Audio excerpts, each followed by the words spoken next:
Yeah. So, Daniel, thank you so much for having us. No worries. Thanks How for are coming you? by. I'm good. How are you doing? This is the Good. most dapper conversation I think this room has ever had. Thank you so much. Thank you so much. You look so good, man. I love your hair. Thank you. I love your hairs up and down. Thank you. So, what are you up to these days? Anything interesting going on? Too much, I think. I think actually my problem is that I try to just keep adding to my plate. So I should probably try and slow down. But I mean, first and foremost, main priority is always Pandan Social. So where you're at right now, the digital marketing agency. So running campaigns, pitching to new clients. I mean, look, at the end of the day, we are a agency, which means that it's just this consistent cycle of pitching new clients, new campaigns again and again and again. So I think that hustle never stops. But I think while the team is kind of going through that churn and just kind of grinding away, I think my focus has been on activating new development and new product lines. So we've just launched a new AI product called Pandai. So that's also something that I'm trying to kind of pursue and push. So that's Pandan Social, and I think on the side as well, I mean, I run a racing team, a racing academy, racing management. I still do TV hosting on the side, so I think I've got filming in 1 or 2 weeks' time for a couple of days. So all of that, and then we've got the holidays coming up. Yeah. So I've got to buy presents and prepare for that as well. Sounds very, there's a lot on your plate now. Yeah, Eh? there's a lot of plates, and they're all not full. just one plate, right? Yeah, and of course, I mean, there's also like passion projects. I'm trying to get my fitness on track. I'm trying to just, get healthier and be more focused in that part of my life as well. So yeah, a lot of plates, but I view stress as a privilege, so I'm not going to complain. I put myself in this situation, and I'm very, very happy where I am. That's great. Yeah. Right. How are you? Doing good. Doing Yeah? really, really good. I mean, it's quite interesting this year. Yeah. Yeah, I mean, I'm very excited to see what the next year coming for us, right? Yeah, for sure. As am I. I can't wait to see what your next outfit is. Right, so you start off your career with behind the wheel of Formula 3. Yes. Right? So you still have that very much in you, the racing life. 100%. I think while my career path has been very multidisciplinary, I mean, we're sitting on a ping pong table. I feel like I've just ping ponged through different careers. I think the start has always been around motorsports, and I think my life has, even to this day, revolved around motorsports to some degree. So I don't think that passion or that vision has ever disappeared. But obviously now, at this stage in my life, my major focus is Pandan Social and running this company. But yeah, I think back in the day, my original career goals were to reach Formula One. Obviously didn't quite pan out as I had planned. It is a very expensive sport, as you can imagine. I think it's only rivaled by polo in terms of how expensive it can be. I mean, it's probably more expensive than polo in the long run. So yeah, I wouldn't change it for the world, but it's not a career path that I'm pursuing at the moment. So is there anything that you learned during your racing years that you still carry into these days for your work? For sure. I mean, look, I didn't go to university, right? So after high school, I went full professional for racing. I started racing at the age of 12. So I always consider my full-time period at motorsports as my university degree, right? So it really did teach me so much. It taught me about fitness and discipline. It taught me about psychology, right? I had sports psychologists, and as with any other high performance sport, psychology is something that makes or breaks an athlete. It taught me about media and marketing, right? Branding yourself as an athlete.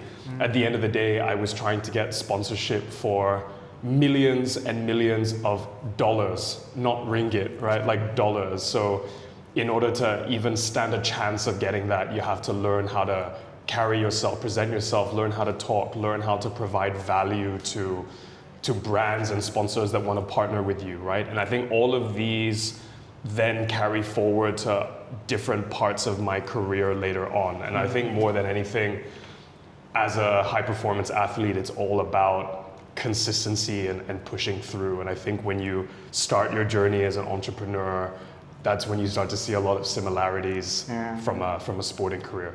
I mean, which you'll know all about as a former hockey player, which is so amazing. Yeah. Right. So from your transition from motorsport to business, and then I heard that you got your company acquired as well. So what do you think about those big pivot? So, how does it feel for you? Yeah, I think pivots or pivot is one of my favorite words. And it's not just because you said it, right? Like it is actually a word that I have used so much when mentoring other people or just talking about my career in general. I think pivoting is one of the most important parts of my life. It's one of the greatest skills. It's opened up so many opportunities, and I think it is such an important skill for other people to learn as well, right? I started in motorsports. I didn't go to university.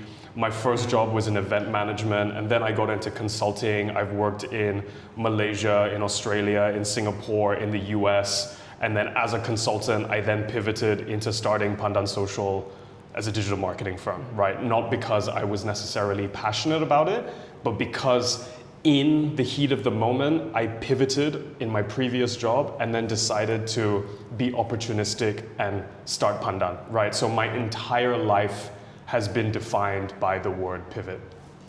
Right, that's very profound. Yeah, appreciate it. Like I said, it really is a word that like So truly resonates with me. You really meant it when you said you like the word pivot. Right? I love the word pivot. I mean, like it is the one word that I think truly defines my career. I mean, one thing that I missed out as well, like I was and I still am a TV host, right? So it's just this ping pong, pivot and ping pong, So fitting with the table. Pivot, ping pong, Pandan Social.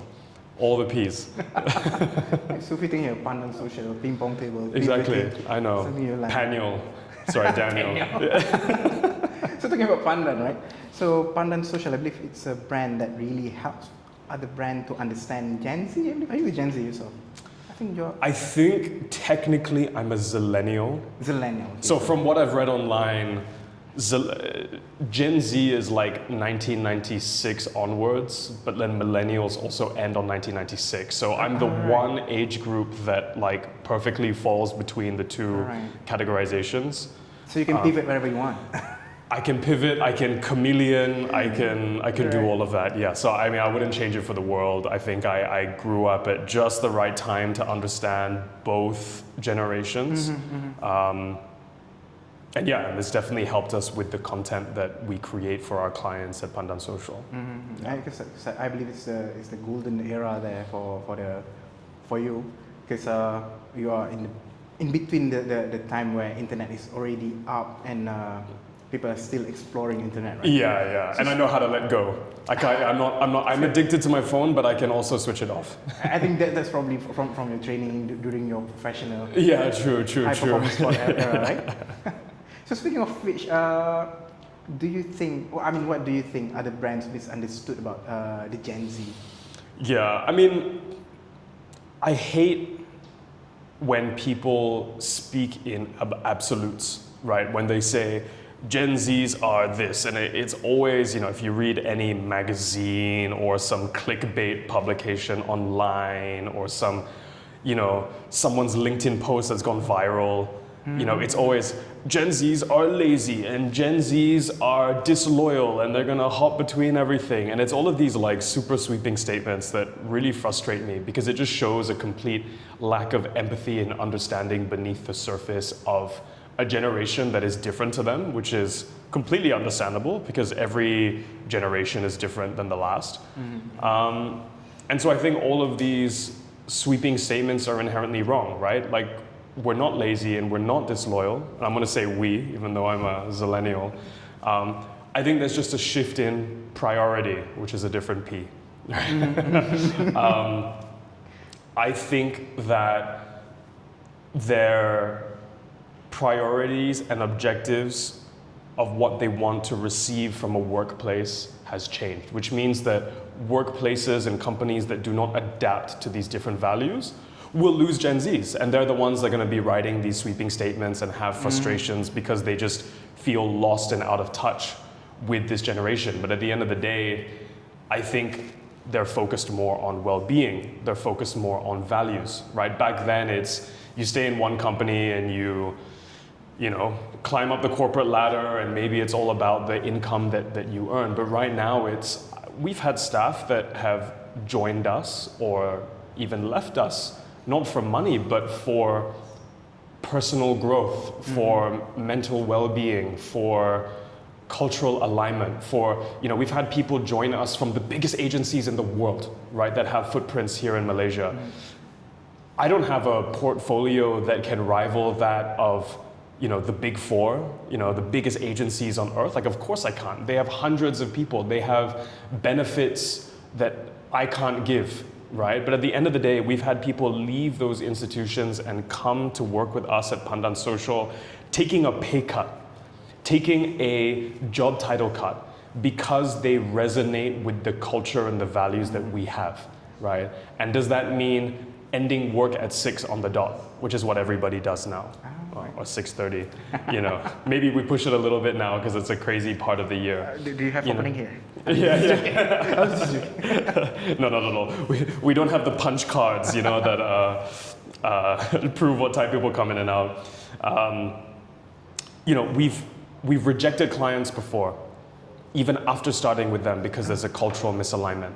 You know, we all know about the red flag toxic clients, right? But still bosses will say yes because they want the money, right? We've literally turned down, sometimes I will tell clients, I'm like, I actually don't care about your money. I think we don't gel, right? And I think these are the values that the Gen Z see and admire. And I think that is translated to Pandan Social. Having a workforce that is predominantly under the age of 30. I think we have 2 people or 3 people over the age of 30. And we've got 30 staff, right? Yet for a generation that is supposedly so disloyal, our average tenure for people in their first or second jobs joining us is 3 years, right? So we don't have that annual turnover where people wait until 12 months and then they hop, skip, and jump. I think when you're able to actually crack that code of what makes a Gen Z tick, I think they do become a loyal generation, right? It's just, you need to understand what their priorities are. Right. So it's not too much to say that Pandan Social, the way of communication, is that you focus more on humor, like yourself, and honesty and live. So do you think this is the best way to connect with your audiences rather than keeping it polished and formal? For sure. I mean, look, the polished and formal route is the traditional way of marketing, right? It's the way of marketing that has existed for the last 100 years, and it's the original way that brands had marketed themselves online. But exactly as we were talking about a shift in mindset with Gen Z being different from the previous generation, there is now a difference in the way of marketing, right? Just like how we have different social media platforms, right? Every decade, there's going to be a shift in how things are done. And right now, we are seeing a shift, and it's nothing new. It's been happening for the last couple of years, but the shift very much is away from polished and perfect and proper into something that's a bit more authentic. Now, look, I hate authentic as a buzzword. It's just like how people make these sweeping statements about Gen Zs. Authentic is this word that gets like thrown around like crazy, but I think people still don't really understand what it means. But yes, to a degree, authenticity is a large driver for the new way of marketing. And that's translated into how Pandan Social has created content for ourselves on our own company TikTok, as you say, humorous, true. It's something that helps to disarm the audience. Like, the new generation is so smart. Gen Z is so smart, right? We can smell BS a mile away. I know from an opening sentence if you're about to sell me something, right? So if I can notice in the first 1.5 seconds of watching your video that this is going to be an ad, I'm going to swipe, right? I don't want you to sell to me. I want to see who the real people are. I want to have that human connection, right? And this really is because of the advent of TikTok, right? You have to understand the platform that people are consuming this content on and what the expectations of that type of content are. So you have to keep up and you have to adapt, right? And so I think adapting and pivoting into this new form of marketing means having that authenticity, that reality, and not being so stiff. Very interesting. Yeah, and it pays dividends, right? It's something that we've done with all of our clients. And look, Malaysia is a market where, we always say how Malaysia is a couple years behind, say, maybe in the West. And you definitely do see that when it comes to the adoption of authenticity with marketing, right? I think a lot of brands are, even still to this day, worried about joining TikTok, right? But we can see with our brands that have taken the leap of faith, have decided to join TikTok, even though they feel like it's inappropriate for their business, have decided to show what it's like behind the scenes in their workplace. Once they've taken that leap of faith, we've seen the results in the numbers, we've seen the virality, we've seen the uptick in sales and consumer trust. And so I think that's why Pandan Social has been such a go-to agency in the last couple of years for so many big brands in Malaysia. And ultimately, it has been one of the reasons why we've just won Digital Agency of the Year 2025 at the Marketing Interactive Awards, which is one of the most prestigious, marketing awards in the world. So I'm really proud to see that the ethos of content that our team has been delivering on has then translated into that recognition as well. Congratulations on that. Thank you. On the award. Yeah, it was our first ever award. We don't ever apply for awards. And then we immediately walked away with Digital Agency of the Year. And I didn't realize how much it meant to the team. I mean, they cried on stage. My business partner and I didn't go. We wanted all of our team to go because there was like a limited number of people that could attend. And we went, they went and found out that we won, and they all started crying, and I was like, wow, I'm so glad they were all there to experience it. So it was an unhinged moment for them as well. Unhinged, they created unhinged content on TikTok as well, as you can imagine. And I love it. I love the team. Fitting your brand, fitting your brand. Yeah, exactly. Yeah, leave it to them. So you've seen that you have lived a few definitions of success throughout your life, right? From your podium in the racing era, and then your business milestone, winning the award. How would you say that your idea of success have evolved from how it was back then? Yeah, podiums to pandan. I mean, podiums to pandan. So P is our... Yeah, P is the letter of the day.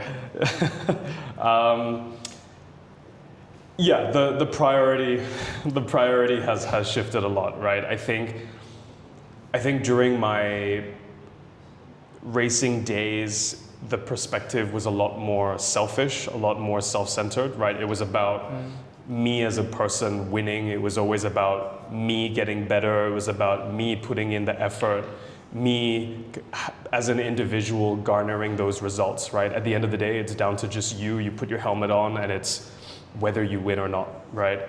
I think as I've evolved into an entrepreneur, perhaps in the first couple of years, it was very, very similar, because when you're a small team, you are still the company, right? When there's 5 of you, you are still the driving force behind the company.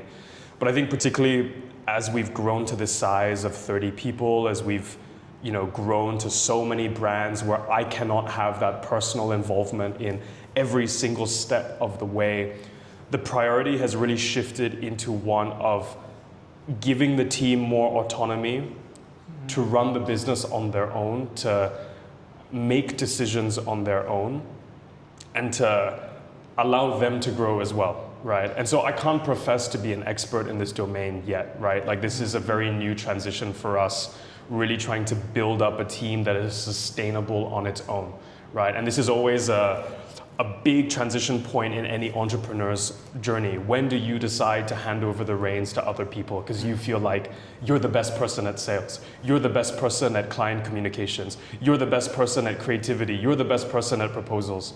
But you know that you can't scale a business doing all of those things, right? And so I think the last 2 years, it's really been trying to teach the team to do it so that I can step away and focus on other parts of the business and let them grow it on their own and have their own personal growth as well. So it's really gone from selfish to sustainable. Right. Yeah, P and S. Pandan Social. Oh, that's great. That's great. You're very witty, eh? Yeah. So you said that you give them a lot of autonomy, and they like being unhinged on camera. They do, yeah. In the social media and everything, right? So they are the younger generation, and the notion of the younger generation, they love chasing virality. So in your opinion, is it something that is sustainable, or do you think they have to build something that would actually last? So views is the new type of currency, right? And when you're chasing currency in any format, it's never going to be sustainable, right? If you're just doing a job or creating content to chase money, right, like cash currency, you're going to burn out and it's never going to be sustainable. If you're trying to get attention currency and that's the only thing you care about, getting views and virality, it's also not going to be sustainable, right? The only way to do any venture, whether it's a hobby, passion, a business, a sport, sustainably, is to actually be authentic, to enjoy yourself, to be yourself, right? That is what being authentic is. When you're not faking being something else, then you can do something sustainably, and then maybe you stand a chance of actually being viral. Because at the end of the day, becoming viral on TikTok is a volume game, right? It's the only platform now that you can go viral on, but it requires you to create content every day. We have creators that are creating 4 to 6 pieces of content per day. So if you are not your authentic self, if you're not creating content about a subject matter or topic that you truly enjoy, can you create 6 pieces of content every day for 2 years with no success without burning out? I don't think so, right? So the key to sustainability is to be yourself and to do what you enjoy, and then maybe you stand a chance of going viral. So if you're just chasing virality, please just stop and pivot into something else. Again, pivot. Yeah, again. So let's try and go a little bit further than just Malaysia, because we've seen that in our region, social creativity, social media and creativity it's very rich, but it's not quite there yet. We are very underrepresented globally. Yeah. So what do you think of that? I think it's a valid statement. I think when we started Pandan Social, our ethos was, how can we bring London or Melbourneian level and standard creativity to Malaysia? And I think that ethos has changed, right? I think really it's now, how do we bring Malaysian level creativity to the rest of the world? Because I think to that point, I think Malaysia and Southeast Asia has some of the greatest creatives in the world, right? I'm very privileged in the last 2 years in particular to have spent so much time traveling between Malaysia, Jakarta, my parents live in Jakarta, Singapore, really bouncing between these 3 countries in particular, and Bangkok and Thailand and Pattaya. I mean, I've been to these 4 cities, 10, 15 times this year alone. Like every month I'm traveling to one of them. And to see what you would think are laggard countries in the creative space, it's actually quite the opposite. We have the most exciting stuff, and I'm so glad we have ASEAN as a collective, because I wouldn't change being here for the world. I think growing up, I always wanted to be in London, right? It's a very typical private school thing, right? You graduate, go to university in London, and you go and stay there. And I think in my 20s, I really spent all this time just longing to be in London.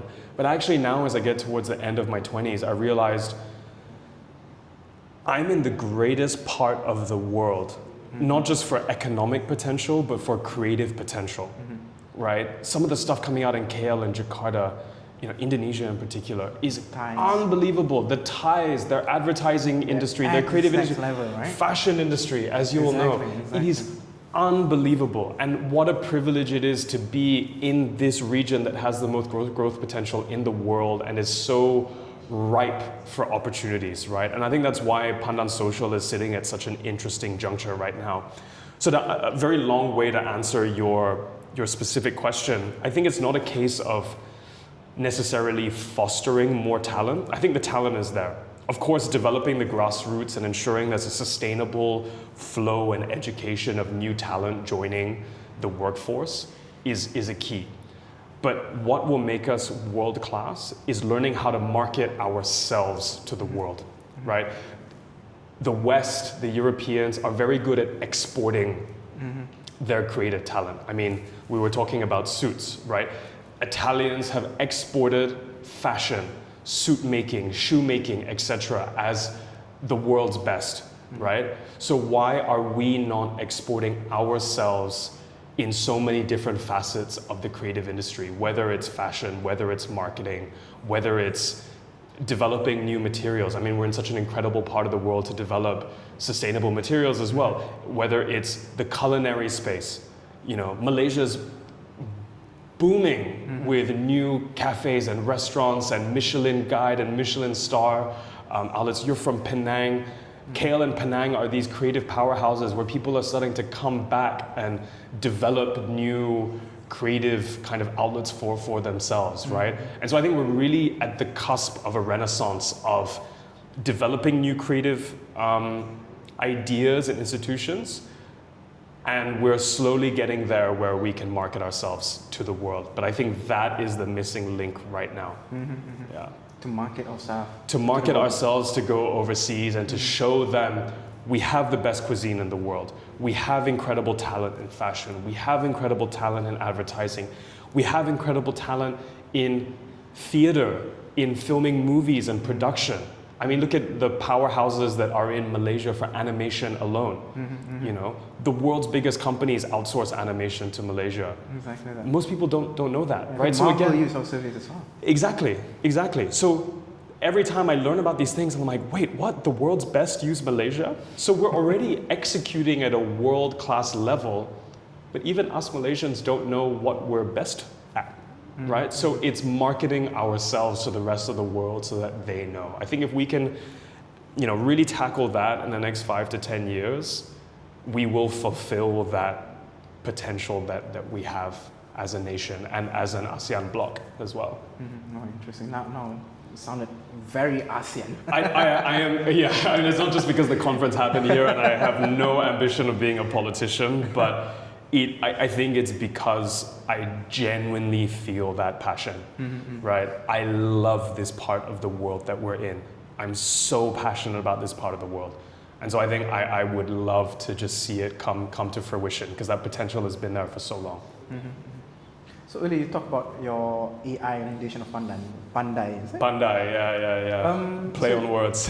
You know the words, so you're very good at that. Yeah, today's just been punny and alliteration. It is very Gen Z. Yeah, exactly.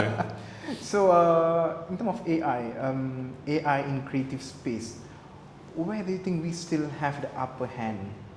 Because now the notion that AI is taking over the creative industry and everything, and you are running your own AI rendition of that. What do you think of that?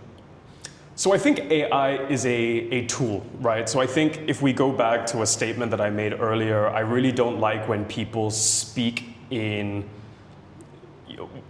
with definitive statements, right? Yeah, you know, to say that AI is going to destroy the marketing industry, et cetera, et cetera. I mean, at the end of the day, they said that when Canva came out. They said that when Photoshop came out. They said that when, digital camera came out. When digital full stop came out, right? I think at the end of the day, this is just a new tool to help us adapt and be more efficient. I still think creatives will always have a job, right? I think, you know, but even with the tool that we've developed in-house, Pandai, it's something that is going to assist our creative team. It's not something that I'm going to replace my creative team with, right? This is literally a tool I'm asking my creative team to help make certain processes more efficient, right? Avoid burnout, increase turnaround times, reduce costs for customers, improve profitability, etc. And it's a space that's going to be evolving super quick, right? So I might be making a statement now on AI, but look, in 3 months, it's going to be completely different. But we're very privileged to be in Malaysia, right? We've got all the data centers popping up. I really think that the government is taking a very positive and proactive stance on AI adoption and development in Malaysia. So we sit at a very positive juncture globally. But in terms of where I see creatives adopting this technology and the progression of our industry, I don't think it's going to affect our business, right? At the end of the day, AI is about creating output, but particularly from an ASEAN perspective, it's the human beings in our creative team that localize, that make sense, and feel what is sensible at the end of the day. Particularly when you're dealing with a minefield, a cultural minefield like Malaysia, right? Malaysia, Singapore, Thailand, Indonesia, just these 4 markets alone in Southeast Asia are some of the most complicated markets to understand for people from the outside. We've got different religions, different races, we have different holidays, we have different languages, different cultural nuances.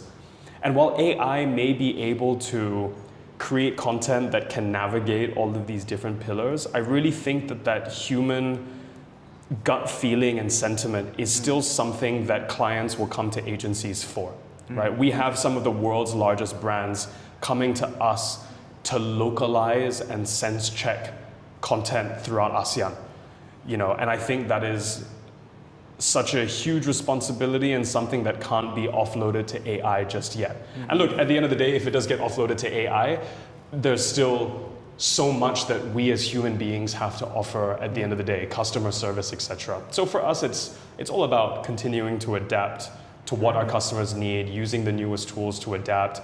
AI is going to evolve, but so are we.